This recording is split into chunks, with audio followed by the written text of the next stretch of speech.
এখন এটার জন্য আমি কি করব, ট্রিপলস রিপ্রেজেন্টেশনটা ড্র করব, ট্রিপলস। তো বললাম যে এখানে আমার কয়টা কলাম থাকবে, তিনটা কলাম থাকবে। নাম শুনে বোঝা যাচ্ছে যে দেয়ার উইল বি 3 কলামস। তো তিনটা কলামে আমার কি কি থাকবে, আমার কোয়াড্রুপলস এর মতোই ট্রিপলস, শুধুমাত্র কি আমার রেজাল্ট যে কলামটা ছিল কোয়াড্রুপলস এ সেটা বাদ যাবে। ওকে, তাহলে রেজাল্ট যদি আমি বাদ দেই তাহলে কোয়াড্রুপলস এ আমার কি কি ছিল, আর অপারেটর ছিল, আর্গুমেন্ট 1 ছিল এন্ড আর্গুমেন্ট 2 ছিল, right? So operator, argument 1 and argument 2। Okay, এবং আমার কি কোয়াড্রুপলস এ যেরকম আমার ইনস্ট্রাকশনস নাম্বার ছিল, ট্রিপলস এও কি আমার এরকম ইনস্ট্রাকশনস নাম্বার থাকবে। সো 0, তারপরে 1 অ্যান্ড সো ওয়ান, আমরা লিখতে লিখতে দেখি আমাদের কতগুলো ইনস্ট্রাকশন লাগে। ওকে, ফাইন। সো শুরু করি। প্রথমে কি হচ্ছে দেখো তো, আমি কি করছি, সি কে মাইনাস করছি, তাই না? সি কে আমি মাইনাস করছি, তাকে আমি বি এর সাথে মাল্টিপ্লাই করছি, তাই না? তারপরে আমি কি করছি, সেম কাজটা আবার করছি, তাদেরকে যোগ করছি এবং সেটাকে কি করছি, এর ভেতরে অ্যাসাইন করে দিচ্ছি, রাইট? তো প্রথমে কি করছি, আমি সি কে মাইনাস করছি। তো সি কে যদি আমি মাইনাস করি, তাহলে মনে আছে আমরা এখানে লিখেছিলাম যে আমাদের সি মাইনাস এর ক্ষেত্রে এখানে কি ছিল, রেজাল্টটাকে আমরা T1 এর ভিতরে অ্যাসাইন করছিলাম। যেহেতু আমাদের এখন আর রেজাল্ট কলামটা নেই, তাহলে শুধু এইটুকু চিন্তা করে দেখো, সি কে মাইনাস করছি, এটুকুর জন্য আমার কি পোর্শন ছিল, আমার অপারেটরটা ছিল ইউনারি মাইনাস, আর্গুমেন্ট ছিল c, and that's it. Result কলামটা নেই, সো জাস্ট এটুকু বাদ দিয়ে চিন্তা করো, that will be enough. Okay, তাহলে আমার অপারেটরটা ছিল ইউ মাইনাস, আর আর্গুমেন্টটা কাকে মাইনাস করছিলাম আমরা, সি কে মাইনাস করছিলাম। ডান। এখানে আমার কোনো আর্গুমেন্টও নেই, একটাই অপারেন্ড আছে আমার এই অপারেটরটার জন্য। তারপরে কি করছি দেখো, আমরা কি করছি, বি ইনটু, এই যে সি মাইনাস করলাম এটাকে আমি বি এর সাথে মাল্টিপ্লাই করছি, তাই না? তার মানে এখন আমি কি করতে চাচ্ছি, B into minus C.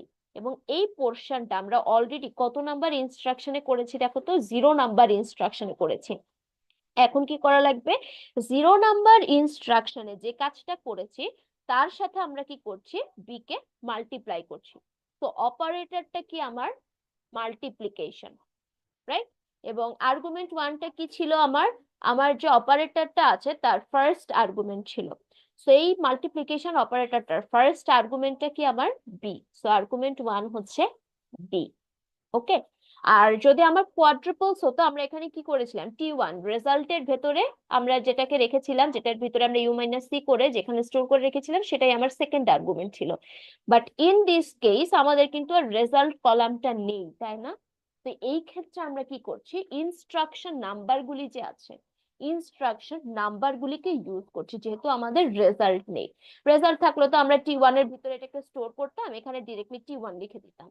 But as we don't have our T1 here, তো এখানে কি আমরা T1 লিখতে পারবো না, এখানে আমরা কত নাম্বার ইনস্ট্রাকশনে আমরা ওই কাজটা করেছি, হ্যাঁ, সেই ইনস্ট্রাকশন নাম্বারটাকে ইউজ করছি। সেটাকে আমরা কত নাম্বার ইনস্ট্রাকশনে করেছি, 0 নাম্বার ইনস্ট্রাকশনে। সেই 0 নাম্বার ইনস্ট্রাকশনটাই হবে আমার এই মাল্টিপ্লিকেশন অপারেটরটার সেকেন্ড আর্গুমেন্ট। বোঝা গেছে কি এই পর্যন্ত যা বলেছি? বুঝছি নাকি বুঝি নাই, কিছু বলো। ম্যাম এটা প্যারেন্থেসিসের মাঝে না দিয়ে শুধুমাত্র ঘুরে দেয়। 0 দিতে পারো। এখন এক্ষেত্রে আমি কিভাবে বুঝবো যেটা অ্যাকচুয়ালি তোমার আর্গুমেন্ট 2টা যেটা লিখেছো ওটা কি তোমার ইনস্ট্রাকশন নাম্বার নাকি 0 নাম্বার তুমি বুঝাচ্ছ? বোঝা গেছে? সো এটা ডিফারেন্সিয়েট করার জন্য ব্র্যাকেটের ভেতরে লেখাটা বেটার। আদারওয়াইজ যদি এখানে বি মাইনাস সি না থেকে বি ইন্টু তোমার হচ্ছে গিয়ে 4 থাকতো, তো ধরো আমার হচ্ছে গিয়ে, ধরো বি ইন্টু 4 না, বি ইন্টু 0ই আছে। তো তাহলে আমি ইনস্ট্রাকশন 0 আর নাম্বার 0কে ডিফারেন্সিয়েট করার জন্য তো আমার একটু আলাদা করে লেখা লাগবে। তো আমি কি করছি, ইনস্ট্রাকশন নাম্বারগুলিকে ব্র্যাকেটের ভিতরে লিখছি রিপ্রেজেন্টেশনের জন্য। আর তুমি যখন অ্যাকচুয়ালি তোমার ওরা যদি করে, তখন তো এখানে ওরা এখানে পয়েন্টার ইনফরমেশনটা লিখে দেয়, রাইট? তো তুমি তো আর এখানে পয়েন্টার লিখছো না। সো জাস্ট যাতে আমি নাম্বার আর ইনস্ট্রাকশন নাম্বারটা ডিফারেন্সিয়েট করতে পারি তার জন্য এটাকে ইনস্ট্রাকশন নাম্বারগুলিকে আমি ব্র্যাকেটের ভেতরে রেখেছি। বোঝা গেছে? ওকে, ফাইন। তারপরে আমি হচ্ছে গিয়ে সেকেন্ডে আমার এইটুকু পোর্শনের কাজ শেষ। এখন কি আমার এইটুকু পোর্শনের কাজ লাগবে, আবার কি আমার সেম জিনিসটা আমার হচ্ছে রিপিট হবে, B into minus C. So এটা করার জন্য কি আগে আমার সি কে ইউনারি মাইনাস করে রাখা লাগবে, সো ইউনারি মাইনাস সি। ঠিক আছে, তার জন্য এখন তারপরে কি আমি ইউনারি মাইনাস করলাম, এখন আমি কি করতে পারবো, এই যে বি আছে তার সাথে আমি আবার এটাকে মাল্টিপ্লাই করতে পারবো। তো এই মাল্টিপ্লিকেশন অপারেটরটা হচ্ছে এখন আমার অপারেটর। এই মাল্টিপ্লিকেশনের প্রথম অপারেন্টটা কি আমার বি, তো বি। সেকেন্ড অপারেন্টটা কি আমার মাইনাস সি, এই মাইনাস সিটা আমার কত নাম্বার ইনস্ট্রাকশনে আছে, 2 নাম্বার ইনস্ট্রাকশনে আছে, তাই না? তো আর্গুমেন্ট 2 হবে হচ্ছে আমার 2। ওকে, তাহলে কি আমার এটুকু ডান, এই পোর্শন ডান, আর এই পোর্শন ডান। এখন কি করা লাগবে, এই পোর্শন এবং এই পোর্শনকে আমার যোগ করা লাগবে, এই যে যোগ করা লাগবে, তাই না? তো এই পোর্শনটুকুর কাজ আমার কত নাম্বারে হয়েছে, 1 নাম্বার ইনস্ট্রাকশনে হয়েছে। আর এই পোর্শনটুকুর কাজ আমার কত নাম্বার ইনস্ট্রাকশনে হয়েছে, 3 নাম্বার ইনস্ট্রাকশনে হয়েছে, তাই না? তো এখন এই 1 নাম্বার ইনস্ট্রাকশনের পোর্শনের সাথে 3 নাম্বার ইনস্ট্রাকশনের পোর্শনকে আমার কি করা লাগবে, যোগ করা লাগবে। সো নেক্সট ইনস্ট্রাকশন নাম্বারটা দিলাম আমি 4 অ্যান্ড সেকেন্ড, হ্যাঁ, সো 4। আমার অপারেন্টটা কি এক্ষেত্রে, অপারেটরটা কি, plus operator. So plus and প্লাসের প্রথম অপারেন্টটা কি আমার কোথায় আছে, 1 নাম্বার। ইয়েস, আর্গুমেন্ট 1-এ কোথায় কোথায় আছে, আর্গুমেন্ট 1-এ কে বসবে, আমার 1 নাম্বার ইনস্ট্রাকশনে যে কাজটা করেছি সেটা এসে বসবে।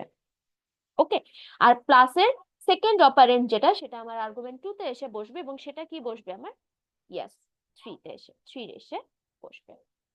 ওকে, এখনো কিন্তু কাজ শেষ হয়নি, এই পুরা কাজটা আমার কত নাম্বারে হলো, 4 নাম্বার ইনস্ট্রাকশনে হলো, তাই না?